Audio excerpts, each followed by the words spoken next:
CM DKShi ಜೊತೆ ಸಭೆಯನ್ನ ನಡೆಸಲಿದ್ದಾರೆ ಸುರ್ಜೇವಾಲಾ. ನಂತರ 2 ಕ್ಷೇತ್ರಗಳ ಮುಖಂಡರ ಜೊತೆಗೆ ಮೀಟಿಂಗ್ ಅನ್ನ ಮಾಡ್ತಾರೆ.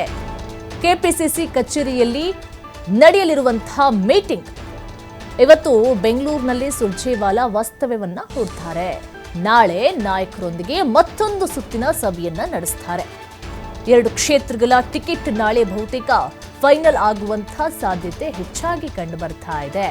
ನಾಳೆ ರಾತ್ರಿಯ ಒಳಗೆ ಅಧಿಕೃತ ಘೋಷಣೆ ಸಾಧ್ಯತೆ ಸಹ ಇರುವಂತದ್ದು. ಸುರ್ಜೇವಾಲಾ ಬಂದರು ಅಂದ ತಕ್ಷಣ ಇವತ್ತು ಕೂಡ ಬೆಂಗಳೂರಿನಲ್ಲೇ ಇರ್ತಾರೆ. ಇವತ್ತು ವಾಸ್ತವ್ಯವನ್ನ ಹೂಡಿ ನಾಳೆ ಮತ್ತೊಂದು ಸುತ್ತಿನ ಸಭೆಯನ್ನ ಮಾಡಿ ಏನೋ ಒಂದು ತೀರ್ಮಾನವನ್ನ ಕೈಗೊಳ್ತಾರೆ. ಕೆಪಿಸಿಸಿ ಕಚೇರಿಯಲ್ಲಿ ನಡೆಯಲಿರುವಂತಹ ಮೀಟಿಂಗ್ 2 ಕ್ಷೇತ್ರಗಳ ಮುಖಂಡರ ಜೊತೆ ಮೀಟಿಂಗ್ ಅನ್ನು ಮಾಡ್ತಾರೆ. ಅವರ ಗೊಂದಲಗಳು ಏನು, ಅವರ ಸಮಸ್ಯೆಗಳು ಏನು ಅಂತ ಹೇಳಿ ಆಲಿಸಿ ತದನಂತರ ಏನು ತೀರ್ಮಾನವನ್ನು ತೆಗೆದುಕೊಳ್ತಾರೆ ಅನ್ನೋದು ಸಹ ಕಾದು ನೋಡಬೇಕಾಗಿದೆ. ಆ ಮೀಟಿಂಗ್ನಲ್ಲಿ ಸಿಎಂ ಮತ್ತೆ ಡಿಸಿಎಂ ಸಹ ಭಾಗಿಯಾಗಿರ್ತಾರೆ. ಜೊತೆಗೆ ಯಾರೆಲ್ಲ ನಾಯಕರು ಭಾಗಿಯಾಗಬಹುದು, ಏನೆಲ್ಲ ನಿರ್ಧಾರಗಳನ್ನು ತೆಗೆದುಕೊಳ್ಳಬಹುದು, ಇವರ ಮನವೊಲಿಸುವ ಪ್ರಯತ್ನವನ್ನ ಮಾಡಬಹುದಾ ಅಥವಾ ಏನು ಗೊಂದಲಕ್ಕೆ ತೆರೆಯನ್ನ ಎಳಿಬಹುದಾ, ಯಾವ ರೀತಿಯಾಗಿ ಕಗ್ಗಂಟನ್ನ ಬಿಡಿಸುವಂತ ಪ್ರಯತ್ನವನ್ನ ಮಾಡ್ತಾರೆ ಅನ್ನೋದು ಸಹ ದೊಡ್ಡ ಪ್ರಶ್ನೆಯಾಗಿ ಪರಿಣಮಿಸ್ತಾ ಇರುವಂಥದ್ದು. ಇದ್ರ ಬಗ್ಗೆ ಹೆಚ್ಚಿನ ಮಾಹಿತಿ ಕೊಡ್ತಾರೆ ನಮ್ಮ ಪ್ರತಿನಿಧಿ ಶಿವಕುಮಾರ್. ನೋಡಿ, ಈಗ ಸುರ್ಜೇವಾಲಾ ಅವರು ರಾಜ್ಯಕ್ಕೆ ಆಗಮಿಸಿದ್ದಾರೆ. ಸಿಎಂ ಮತ್ತೆ ಡಿಕೆಶಿ ಜೊತೆ ಸಭೆಯನ್ನು ಕೂಡ ನಡೆಸ್ತಾರೆ ಅನ್ನುವಂಥ ಮಾತುಗಳು ಸಹ ಕೇಳಿ ಬರ್ತಾ ಇದೆ. ಹಾಗಾದ್ರೆ ಕಗ್ಗಂಟನ್ನ ಬಿಡಿಸಬಹುದಾ ಸುರ್ಜೇವಾಲಾ ಅವರು? ನಿರೀಕ್ಷಾ, ರಾಜ್ಯ ಕಾಂಗ್ರೆಸ್ ಉಸ್ತುವಾರಿ ರಣದೀಪ್ ಸಿಂಗ್ ಸುರ್ಜೇವಾಲಾ ಬೆಂಗಳೂರಿಗೆ ಆಗಮಿಸಿದ್ದಾರೆ. ಖಾಸಗಿ ಹೋಟೆಲ್ನಲ್ಲೇ ಇದ್ದಾರೆ. ಪ್ರಸ್ತುತ ಈಗ ದಾವಣಗೆರೆ ಮತ್ತೆ ಬಾಗಲಕೋಟೆ ವಿಧಾನಸಭಾ ಕ್ಷೇತ್ರಗಳ ಟಿಕೆಟ್ ಆಯ್ಕೆ ಸಂಬಂಧ ಇಬ್ಬರು ನಾಯಕರ ಜೊತೆ ಮೊದಲಿಗೆ ಸಭೆಯನ್ನ ನಡೆಸಲಿದ್ದಾರೆ. ಸಿಎಂ ಹಾಗೆ ಡಿಸಿಎಂ ಅವರ ಜೊತೆ 2 ಕ್ಷೇತ್ರಗಳಲ್ಲಿ ಉದ್ಭವಿಸಿರುವಂತಹ ಗೊಂದಲ ಮತ್ತೆ ಏನು ಸಮಸ್ಯೆ ಇದೆ ಮತ್ತೆ ಯಾರೆಲ್ಲ ಆಕಾಂಕ್ಷಿಗಳಿದ್ದಾರೆ ಇದರ ಬಗ್ಗೆ ಒಂದು ಮಾಹಿತಿಯನ್ನ ಇಬ್ಬರು ನಾಯಕರಿಂದ ಪಡೆಯಲಿದ್ದಾರೆ. ತದನಂತರ ಕೆಪಿಸಿಸಿ ಕಚೇರಿಯಲ್ಲಿ 2 ಕ್ಷೇತ್ರಗಳ ನಾಯಕರ ಜೊತೆ ಪ್ರತ್ಯೇಕವಾಗಿ ಸಭೆಯನ್ನು ನಡೆಸಲಿದ್ದಾರೆ ಸುರ್ಜೇವಾಲಾ. ಡಿಕೆ ಶಿವಕುಮಾರ್ ಅವರು ಕೂಡ ಕೆಪಿಸಿಸಿ ಅಧ್ಯಕ್ಷರಾಗಿರೋದ್ರಿಂದ ಅವರು ಕೂಡ ಈ ಸಭೆಯಲ್ಲಿ ಇರಲಿದ್ದಾರೆ. ಸಿಎಂ ಕೂಡ ಸಭೆಯಲ್ಲಿ ಭಾಗಿಯಾಗಲಿದ್ದಾರೆ. ಸೊ ಈ ಸಭೆಯಲ್ಲಿ ಆ ನಾಯಕರನ್ನ ವಿಶ್ವಾಸಕ್ಕೆ ತೆಗೆದುಕೊಳ್ಳುವಂತ ಒಂದು ಪ್ರಯತ್ನವನ್ನ ಇವತ್ತು ಸುರ್ಜೇವಾಲಾ ಮಾಡಲಿದ್ದಾರೆ. ಬಾಗಲಕೋಟೆಯಲ್ಲಿ ಈಗಾಗಲೇ ಮೇಟಿ ಕುಟುಂಬಸ್ಥರಿಗೆ ಟಿಕೆಟ್ ಅನ್ನ ಕೊಡಬೇಕು ಅನ್ನುವಂತ ನಿರ್ಧಾರವನ್ನ ರಾಜ್ಯ ನಾಯಕರು ತೆಗೆದುಕೊಂಡಿದ್ದಾರೆ. ಆದ್ರೆ ಮೇಟಿ ಕುಟುಂಬದಲ್ಲೇ 4 ಜನ ಮಕ್ಕಳಲ್ಲಿ ಟಿಕೆಟ್ಗಾಗಿ ಸಾಕಷ್ಟು ಪೈಪೋಟಿ ಇತ್ತು.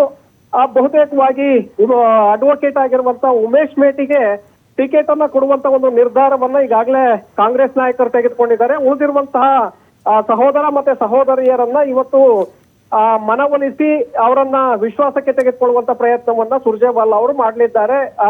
ನಿಮ್ಮ ಮನೆಗೆ ನಾವು ಟಿಕೆಟ್ ಅನ್ನ ಕೊಡ್ತಾ ಇದ್ದೀವಿ, ಯಾರೇ ಗೆದ್ರು ಕೂಡ ಅದು ನಿಮ್ಮ ಮನೆಗೆ ಸೇರುತ್ತೆ, ಹಾಗಾಗಿ ಎಲ್ಲರೂ ಕೂಡ ಒಟ್ಟಿಗೆ ಕೆಲಸವನ್ನ ಮಾಡಬೇಕು ಅನ್ನುವಂತ ಸಲಹೆಗಳನ್ನ ಅವರಿಗೆ ನೀಡುವ ಮೂಲಕ ಅವರನ್ನ ವಿಶ್ವಾಸಕ್ಕೆ ತೆಗೆದುಕೊಳ್ಳಿದ್ದಾರೆ. ಯಾಕೆಂದ್ರೆ ಮಹಾದೇವಿ ಮೇಟಿ ಈಗಾಗಲೇ ನಾನು ಪಕ್ಷ ಇಂಡಿಪೆಂಡೆಂಟ್ ಆಗಿ ಸ್ಪರ್ಧೆಯನ್ನ ಮಾಡ್ತೇನೆ ಅಂತೇಳಿ ಹೇಳಿರೋದ್ರಿಂದ ಸಹಜವಾಗಿ ಅಲ್ಲಿ ಕೆಲವು ಆತಂಕಗಳು ಕೂಡ ಇದೆ. ಯಾಕೆಂದ್ರೆ ಅವರ ಕುಟುಂಬದಲ್ಲೇ ಈ ರೀತಿಯಾಗಿ ಭಿನ್ನಾಭಿಪ್ರಾಯಗಳು ಶುರುವಾಗಿ ಏನಾದ್ರೂ ಇಂಡಿಪೆಂಡೆಂಟ್ ಆಗಿ ಸ್ಪರ್ಧೆಯನ್ನ ಮಾಡಿದ್ದೆ ಆದ್ರೆ ಆಗ ಮತದಾರರ ಮೇಲೆ ಅದು ಪರಿಣಾಮವನ್ನ ಬೀರುತ್ತೆ, ಗೆಲ್ಲುವಂತಹ ಅವಕಾಶಗಳು ಕೂಡ ಮಿಸ್ ಆಗತ್ತೆ. ಸೊ ಹಾಗಾಗಿ ಇವತ್ತು ಅವರ ಜೊತೆ ಕೂಡ ಸಭೆಯನ್ನ ಮಾಡಲಿದ್ದಾರೆ. ತದನಂತರ ದಾವಣಗೆರೆ ವಿಧಾನಸಭಾ ಕ್ಷೇತ್ರಕ್ಕೆ ಸಂಬಂಧಪಟ್ಟಂತೆ ಈಗಾಗಲೇ ಶಾಮನೂರು ಕುಟುಂಬ ಮತ್ತೆ ಅಲ್ಪಸಂಖ್ಯಾತ ಸಮುದಾಯದ ನಾಯಕರಲ್ಲಿ ಈಗ ಗೊಂದಲಗಳು ಶುರುವಾಗಿದೆ. ಯಾಕೆಂದ್ರೆ 2 ಕಡೆಗಳಲ್ಲೂ ಕೂಡ ಟಿಕೆಟ್ಗೆ ದೊಡ್ಡ ಮಟ್ಟದ ಡಿಮ್ಯಾಂಡ್ ಈಗ ಶುರುವಾಗಿದೆ. ಶಾಮನೂರು ಎಸ್ ಮಲ್ಲಿಕಾರ್ಜುನ್ ಸಚಿವರೇನಾಗಿದ್ದಾರೆ, ಅವರು ಪುತ್ರನಿಗೆ ಟಿಕೆಟ್ ಅನ್ನ ಕೊಡಬೇಕು ಅನ್ನುವಂತ ಬೇಡಿಕೆಯನ್ನ ಇಟ್ಟರೆ ಸುಮಾರು 85,000 ಮತಗಳನ್ನ ಹೊಂದಿರುವಂತಹ ನಮ್ಮ ಸಮುದಾಯಕ್ಕೆ ಟಿಕೆಟ್ ಅನ್ನ ಕೊಡಬೇಕು ಅಂತೇಳಿ ಮುಸ್ಲಿಂ ಅಲ್ಪಸಂಖ್ಯಾತ ಸಮುದಾಯದ ನಾಯಕರು ಕೂಡ ಡಿಮ್ಯಾಂಡ್ ಅನ್ನ ಇಟ್ಟಿದ್ದಾರೆ.